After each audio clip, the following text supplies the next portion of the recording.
Hey everyone, welcome to Bold Faith Bible. We're continuing our study through the book of James, and the question today we're going to be wrestling with is, are we playing games with God? Now, I imagine you probably, if you're watching this video, you don't want to be playing games with God, but sometimes we don't realize what we're doing, but we are undecided. We are playing games with God. We're taking him at his word sometimes, but then other times we are going our own way. And we're going to see in this passage what God thinks about that. And we're going to see what we can expect and what we can't expect from God if we are wavering. We're going to talk about, what does doubt mean? What does it mean to have faith? A lot of big questions to jump into, I know, pretty early in the morning for a lot of you. And so we're going to jump into this. Let's first have a time of prayer and confession. If you are watching this video, you are on day 5 of this series, and congratulations. A lot of people have dropped off, but not you. And so thank you so much for prioritizing the Word of God. And for those who went and studied the Bible somewhere else, that's great for them too, as long as they're in the Word. But let's pray. Lord God, I pray that you just guide our discussion this morning, guide our study of your Word. Lord, as we lift up your word and your son, Jesus, I pray that you would draw all people to yourself as you promise. Lord, I pray that you would just help our hearts to be in a right place to listen to what you have to say. Lord, help us to be challenged and confronted as needed. Help us to be encouraged as needed. Lord, we lift up our sins and our failings to you now in this time of confession.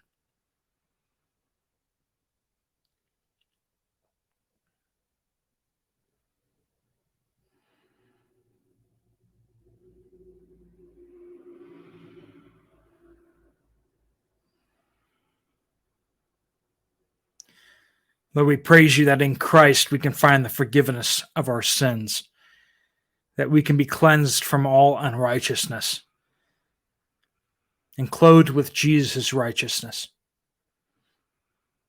We pray all these things in his powerful name. Amen. And like I said, so glad to have you guys with us. We're still kind of settling down to see who's actually going to be on board with us on this ride. If you are 5 days in and you're saying, I want to give my weekdays, and if, when you miss some, use the weekends to kind of catch up. But if you're saying, I want to kind of go along for the ride through this study of James, let us know down in the comments down below. And please make sure you're always hitting that thumbs up button so that we can get this out to more people. But let's dive in here to our passage, James 1, verses 6 through 8. We are taking little bite-sized pieces here. And I was talking with my father about that, and he said it's nice to really just kind of go deep. Nice to have it on the screen, and nice to just tear apart the scripture and really try to understand the meaning therein. It's not about me telling cool, nifty stories about experiences I've had or my cool thoughts, but rather let's hear what God has to say to us. So this is in the context of asking for wisdom, right? It says that we will receive wisdom if we ask, that God will give generously to all and without reproach. He won't make us feel bad. It's not like he's stingy, doesn't want to give it to us. He wants to give good gifts to us. He wants to give us wisdom. He wants us to live godly and wise lives, and he will help us do that. But, verse 6, but let him ask in faith without doubting. For the doubter is like the surging sea, driven and tossed by the wind. That person should not expect to receive anything from the Lord, being double-minded, unstable in all his ways. So we see this big word, but, right here. Yep. That doesn't negate what was before, but it may clarify what came before. And in this case, that is what we're going to be seeing here, that this but is clarifying what was said before. So God will give those who ask, those who seek wisdom. But when you seek that wisdom, make sure you're not playing games. That's basically what we're going to be saying here. Don't be playing games with God. You need to ask in faith. In faith. That's right. Now, this has been very abused in our day and age. If you turned on the TV and looked at quote unquote Christian TV, you've inevitably seen some of these preachers and teachers out there who want you to name it and claim it. They want you to decide what you want and then tell God what you want and then just really believe in your heart that God's going to give it to you. You know, maybe send some money to them so they can buy another jet. Maybe. That is not faith, my friends. No. Biblically, faith comes by hearing the word of God. What happens is God makes you a promise. You hear that promise and you choose to believe that what he said is true. Now, if you believe something to be true that is not true, your faith isn't a lie. That's not going to do you any good at all. Your faith needs to be in the truth of what God has to say. That is essential. Knowing the word of God will allow you to know the promises of God so that you can claim them by faith.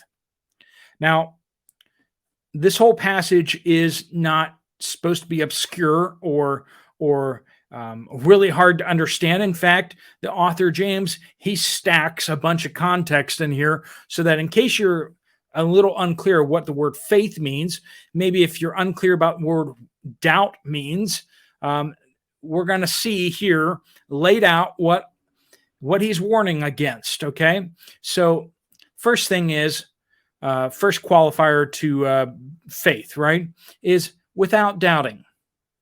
And the picture here is, and we're going to see this kind of flushed out in just a little bit, is someone who wavers back and forth.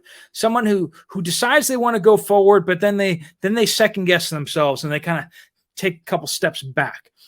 And so you have this going forward, this kind of like, oh, I believe God's true. I believe that that's what it is.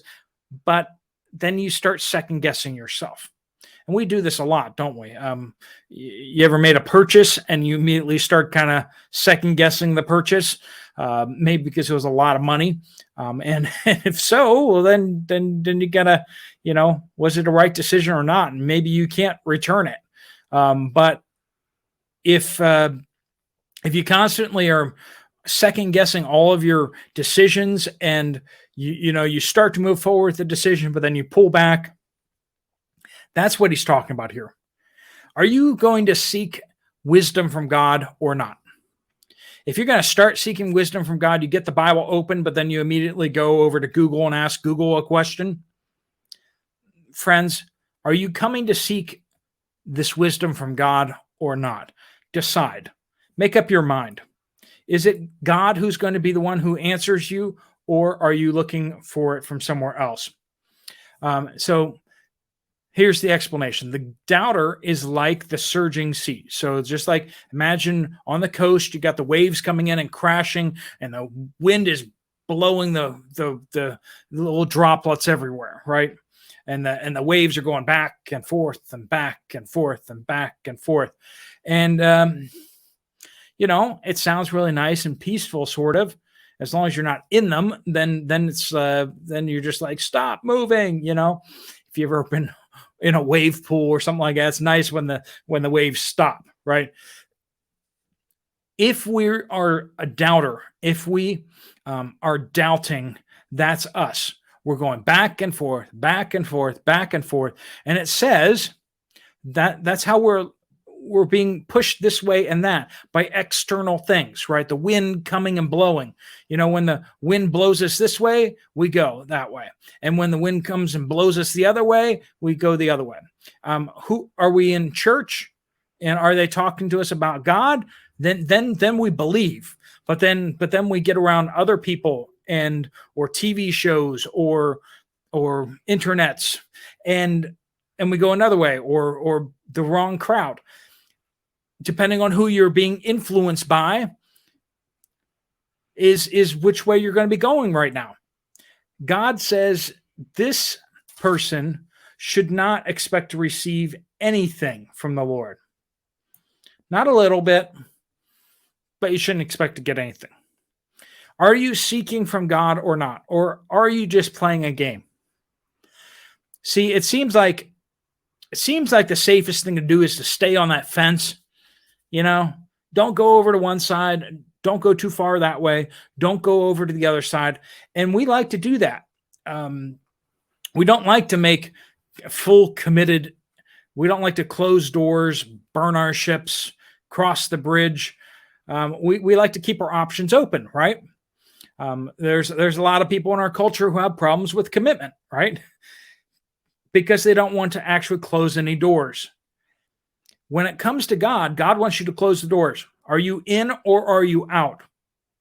If you want to play church on Sunday and then yet live your life however you want the rest of the week, you shouldn't expect anything from God because you're not in on God. Are you seeking God or are you not? And we need to make that decision. And it can be possible that in some areas of our life, we're still deciding whether we want God to be Lord of this area of our life. Friends, he needs to be Lord of our life. We talk about him and use the word Lord, but is he Lord of your life? Does he tell you how you should direct this part of your life and that part of your life, and you do what he says? Or are you Lord and you're deciding what you do or don't do in this area of your life or that area of your life? We need to tear down the idols, smash the idols. There is no going back. If we are Christ, if we belong to him, we belong to him forever. Let's not go back and forth. Let's not be, as it says here, double-minded, two-faced. It's another word you could say. It's along that, you in front of these people, you're like this. In front of those people, you're like that. But do certain periods of our lives have us thinking one way and other times thinking another way? Because that is unstable. Unstable. We need to choose. We need to choose each day. We need to choose each area of our lives. Are we going to follow Christ or are we not? That's the challenge today. Are there unsurrendered areas of your life or areas that maybe you've unsurrendered recently? Each day we need to surrender again. Each day we need to confess again. Our faith of yesterday does us no good today unless it is the faith of today. We should be growing in faith, not backsliding. But long successes over many years does not mean that today we can slack off. Will we seek God today or will we not? Will we do what he says when he calls? There's plenty of people in the Bible who backslided. They started well, but did not end well. Or at least they appeared to start well. And let us not be those people. That when we start, that we continue on until we reach our heavenly home. Let's ask for wisdom, but let's truly seek him. Let's not play games. Let us seek to live our lives the way Christ commands us and guides us. Let's pray. Let me pray a prayer blessing over you before we go. Lord God, I pray that you bless each and every one watching this video today. That as they've sat down or as they're walking, however they're consuming this video, I pray that you would bless them with just one heart, one mind that is so consumed with you, so surrendered to you, that you may work mightily through them, that you give them peace, not instability, but great stability, great joy, as we talked about in previous days. Lord, help us to walk this path of godliness that you have called us to, Christ-likeness, that you would equip us and that you would keep us strong in it. Lord, we pray all these things in Jesus' powerful name. Amen. Well, thank you so much for joining with us. If you have prayer requests, don't hesitate to pop them down in the comments down below. If you want to email them directly to me, you can always do that. I don't check boldfaithbible@gmail.com very often. So what I'm going to suggest is my other channel, the Poplar Report. So you can email me at steve@thepoplarreport.com. So we'll make that the go-to. That way the email comes directly to me.